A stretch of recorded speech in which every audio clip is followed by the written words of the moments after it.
que explicaría su personalidad lectora, también de relación narcisista, cómo se demuestra esta escena cuando uno tiene la menor compasión o empatía respecto al superviviente auténtico que llora delante de él.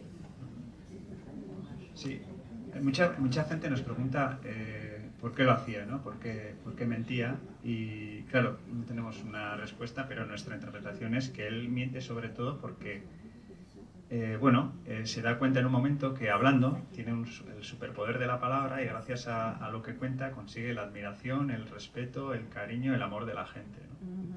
Oui, il se rend compte très vite, Marco, qu'il a le super pouvoir des mots et que avec son récit, il réussit non seulement à attirer l'attention, mais aussi voilà, à capter l'intérêt et puis l'affection des gens, et puis voilà, cet intérêt, cette attention, cette affection qui réussit à se gagner, il finit par ne plus pouvoir s'en passer. Y de hecho, nosotros lo que más nos llama la atención de Enric Marco al principio es cómo reacciona él cuando se sabe la verdad, ¿no? Porque cualquiera de nosotros nos esconderíamos en casa, iríamos al país más lejano del mundo y él hace justo lo contrario, ¿no? Va a todos los medios de comunicación, a las teles, a las radios, a los periódicos a contar su historia, ¿no? Entonces ahí te preguntas, ¿por qué lo está haciendo? Donc ce qui est le plus curieux dans cette histoire, c'est que lorsque la vérité est dévoilée, peut-être n'importe qui parmi nous se cacherait, mourrait de honte et irait plutôt s'enfermer chez soi ou partir à l'autre bout du monde. Et ce qu'il fait, Enric Marcos, c'est précisément l'inverse, c'est-à-dire que c'est le moment où il va prendre d'assaut les plateaux de télévision, les journaux, pour expliquer son histoire et se justifier. Y para nosotros precisamente es por eso, porque ha creado un personaje del que está tan enamorado y que le gusta tanto que no quiere soltarlo, ¿no? Y eso ya ha sido el motor de su vida, ¿no? Hasta que se descubre la verdad, ¿no? O sea, le ha dado muchísimas fuerzas para vivir, ¿no? Sentirse querido, y luego cuando se descubre la verdad sigue siéndolo porque quiere, como decíamos antes, rehabilitar, ¿no? Ese personaje, no quiere soltar a ese personaje que ha creado, ¿no? Donc il a fini par créer un personnage dont il est tombé amoureux, en quelque sorte. Et quand la vérité a fini par éclater, il ne pouvait pas abandonner ce personnage comme ça. Il ne pouvait plus se passer de lui ou de ce qu'il lui procurait. Et donc il refusait de le laisser partir. Et c'est pour ça qu'il a continué à le défendre et à justifier ce que ce personnage qu'il était devenu avait fait et à raconter son histoire. Bueno, y todo esto, ¿por qué lo cuento? Porque, bueno, ahí sí que te preguntas, ¿no? ¿De dónde nacerá todo esto? Y como siempre, pues tienes que también, ¿no? Partir a la historia personal, cómo era de niño, etc. Y ahí sí que hay una historia muy potente, y es que él nació en un manicomio, como se dice en la película varias veces, ¿no? Entonces es posible que esa falta de cariño que tuvo, porque su madre estaba en un manicomio y su padre no quería cuidar de él, entonces sin duda tuvo una gran falta de amor y bueno, cariño, etcétera, etcétera, y quizás así iba rellenando un pozo que era imposible llenar, ¿no? Donc là, effectivement, la question de pourquoi en est-il arrivé à créer ce mensonge nous invite effectivement à nous demander, à nous interroger sur les origines du personnage, et notamment sur son enfance. Et effectivement, c'est mentionné plusieurs fois au cours du film, il le dit lui-même, il est né dans un asile. C'est-à-dire que sa mère était internée, son père ne voulait pas s'occuper de lui, et donc cette faille initiale, ce manque d'amour et d'affection qui a été le sien pendant son enfance, serait né ce besoin, ce vide, ce puits sans fond qu'il aurait cherché à combler par son mensonge. Pero no lo quisimos mostrar en la película porque tampoco queríamos que eso justificase lo que hizo. Voilà. Mais nous avons renoncé à le montrer dans le film parce que nous ne voulions pas précisément que ça vienne justifier ce qu'a fait le personnage. Porque en el fondo es una interpretación, nosotros no somos psicoanalistas, ni él siquiera quizás sabe, ¿no? Lo que pasa por su cabeza, entonces no nos atrevíamos tampoco a poner eso sobre la mesa. Oui, parce que là, on rentrait dans le domaine de l'interprétation, nous ne sommes pas des psychanalystes, alors lui-même sait ou a su ce qui se passait dans sa propre tête. Nous n'avons pas voulu rentrer sur ce terrain, et, parce que c'était celui de l'interprétation.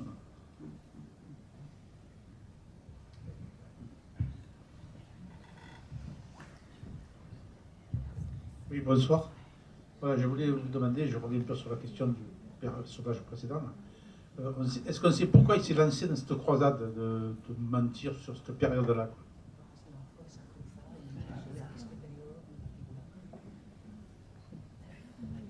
Bueno, eso también es una pregunta interesante. Él descubre en un momento,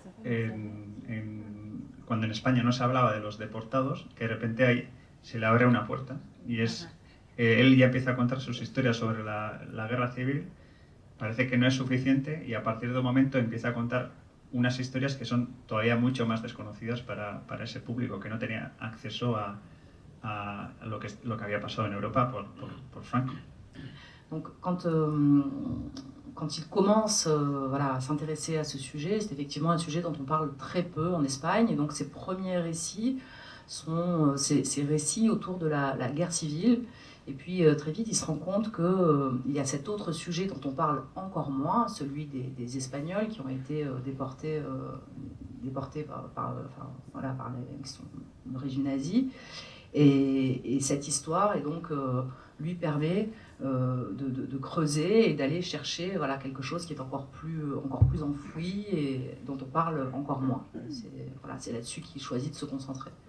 Él descubre en ese libro eso, en la entrevista que le hicimos a él, en la que he contado antes de 3 días, de la que sacamos 15 horas de material, en esa entrevista nos dice que él descubre ese libro y no solo descubre la realidad de los campos de concentración, sino también es el momento en el que él decide elegir Flossenbürg.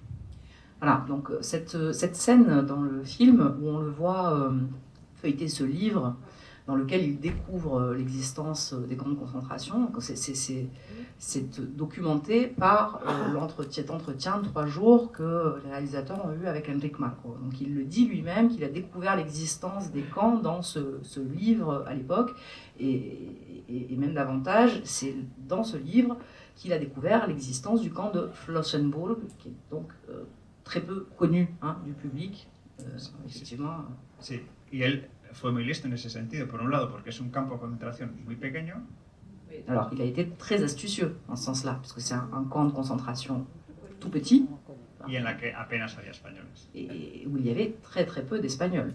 Donc évidemment, j'ajoute donc peu de chances qu'il y ait d'autres survivants qui le grillent. Y eso fue muy importante, claro, porque si hubiese dicho que había estado en Buchenwald o en Dachau o sobre todo en Mauthausen, que es donde estuvo la mayoría de los españoles, pues le hubiesen descubierto su mentira antes. Oui, et s'il avait choisi de dire qu'il était allé à Dachau, à Mauthausen, à Buchenwald, où d'autres Espagnols étaient allés, où il y avait plus de survivants, il y avait beaucoup plus de risques de se faire démasquer. Pour mémoire, il y a eu 7500 Espagnols à peu près, qui ont été déportés, l'essentiel à Mauthausen, dont un peu moins de 5000 sont morts au total. Donc oui, c'était astucieux de choisir Flossenbürg. Donc d'ailleurs, la légende du livre disait qu'il n'y avait eu que 14 internés, donc apparemment de façon erronée, puisque Bermejo établit qu'il y en a eu 140. C'est ça. Il devait y avoir une petite coquille dans le livre, mais il s'est dit, s'il n'y a eu que 14 Espagnols là-bas, c'est donc ma chance. Bonsoir. Tout d'abord, merci pour ce film, fiction documentaire, je dirais, parce que c'est une période qu'on ne connaît pas forcément et on ne nous en parle pas beaucoup, justement, des Espagnols déportés. Et ce que je voulais savoir, c'est, malgré l'horreur de ce qu'il a fait, de tous les mensonges qu'il a dit, est-ce qu'il a aidé justement que le sujet sur les camps de concentration et les Espagnols déportés remonte et qu'on en parle beaucoup plus, que ce soit beaucoup plus médiatisé et partagé avec le peuple. Voilà.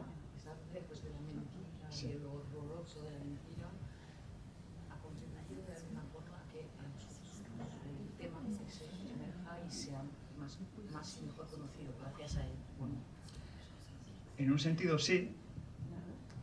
Oui, dans un sens, oui. Hizo una labor didáctica. Il y a eu un travail didactique qu'il a fait. Era el primero que iba a la oficina, el último que salía de la oficina, daba muchísimas charlas. Donc c'était le premier arrivé voilà, au bureau de l'association le matin, le dernier à en partir. Il a donné énormément il a fait énormément de témoignages. Y muchos chavales conocieron la historia de los deportados españoles a través de él. Voilà. Et beaucoup d'enfants, notamment de jeunes, ont pu connaître l'histoire des Espagnols déportés dans les camps de concentration nazis, d'extermination, grâce à lui, grâce à son témoignage. Il est passé par énormément d'écoles, notamment en Catalogne. Pero también es verdad que contaba la historia de una forma muy edulcorada, muy peliculera.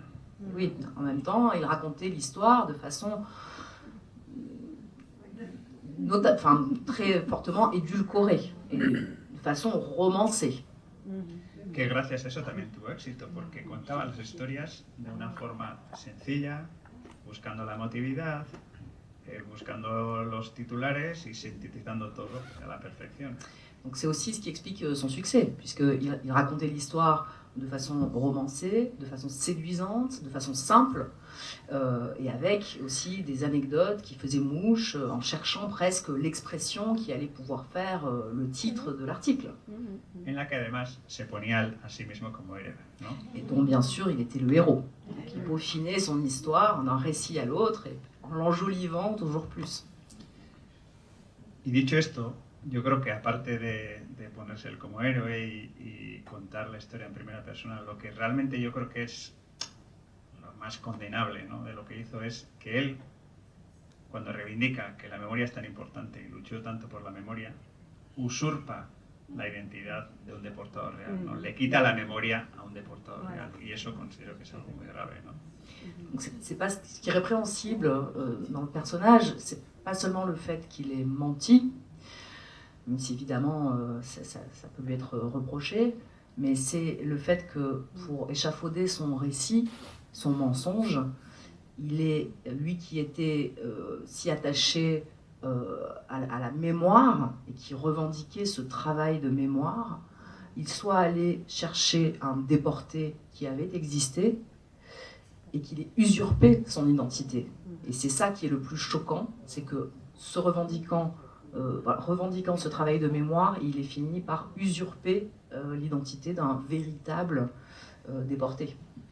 Pero nosotros, cuando nos planteamos hacer esta película, una cosa que teníamos claro desde el principio era que no queríamos blanquear al personaje, pero tampoco condenarlo, porque si haces eso, no hay película. Bon, le propos n'était ni de blanchir le personnage, ni de le condamner, parce que si on fait l'une de ces deux choses, évidemment, il n'y a plus de film. Y que fuese el espectador el que sacase sus propias conclusiones. C'est donc au spectateur de tirer ses propres conclusions. Et l'une des grosses forces de ton film, de votre film, c'est quand même ton acteur, Édouard Fernandez, qu'on ne connaît pas trop en France, mais qui est assez connu, tu disais, en Espagne. Et il est très transformé physiquement. Comment il a travaillé le rôle? Comment vous l'avez fait travailler? Bueno, la verdad es que para nosotros la única opción, no es verdad, teníamos otras opciones, pero la única opción que nos gustaba de verdad era hacer esta película con Édouard Fernández, que es verdad que es un actor muy conocido en España. Donc effectivement, c'est un acteur très connu en Espagne, et ce n'était pas exactement la seule option, mais c'était vraiment notre option favorite, celle de prendre Édouard Fernández pour incarner ce personnage. Es catalán, es pequeño como Marco, se puede parecer un poco físicamente y sobre todo es muy buen actor. Il est non seulement catalan, de petite stature, il pourrait, voilà, ressemble un petit peu physiquement au véritable Enrique Marco, mais c'est surtout un extraordinaire acteur. Y en esta película, lo más importante que aparece en esta película sucede aquí, en la cara. Y eso solo te lo aguanta un actor del calibre de Édouard. Il fallait, pour ce film où tout se passe sur le visage, un acteur du calibre d'Édouard Fernández pour être à la hauteur. Y Édouard hizo una cosa para nosotros muy interesante. Ouais, donc quelque chose qu'il a fait de très intéressant pour nous. Nosotros le pasamos todas estas horas de grabación que teníamos con Édouard, más otras intervenciones suyas en las televisiones.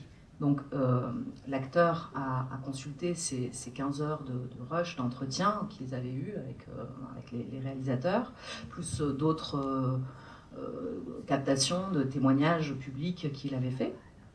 Y nos dijo que no quería hacer un calco, no quería hacer una imitación exacta de lo que era Marco, ¿no? Sino que iba a coger algunos rasgos, algunos comportamientos de Marco y los iba a incorporar a su interpretación. Donc il n'a pas voulu faire un calque du personnage, mais s'approprier juste certains de ses comportements, certains de ses traits de caractère ou façons de se comporter et les incorporer, les assimiler sans faire non plus un copier-coller, une imitation. Y gracias a eso yo creo que el Marco que se ve en esta pantalla se parece mucho al Marco real, y de hecho la gente que conocía a Marco, muchos de los que conocían a Marco, viendo la película nos han dicho que al verlo han sentido como que estaban viendo otra vez a Marco. Et finalement le résultat est là, c'est qu'on a un Enric Marco qui est plus vrai que nature, oui, qui est extrêmement ressemblant, bien qu'il n'ait pas, l'acteur n'ait pas voulu calquer le personnage, et dont certaines personnes qui avaient connu le vrai Enric Marco, en voyant le film, ont dit qu'ils avaient l'impression de le voir de nouveau et de le voir à l'écran. Y si hubiese hecho ese calco, hubiesen visto la imitación, hubiesen visto el artificio, ¿no? Alors que s'ils s'étaient contentés de faire juste une imitation, on aurait vu là le faux et justement l'imitation. Donc là, il y a vraiment quelque chose de... Así que además de muy buen actor, es muy listo. Voilà. Donc en plus d'être un très bon acteur, c'est quelqu'un de très intelligent. Il a même changé sa voix, tu disais tout à l'heure.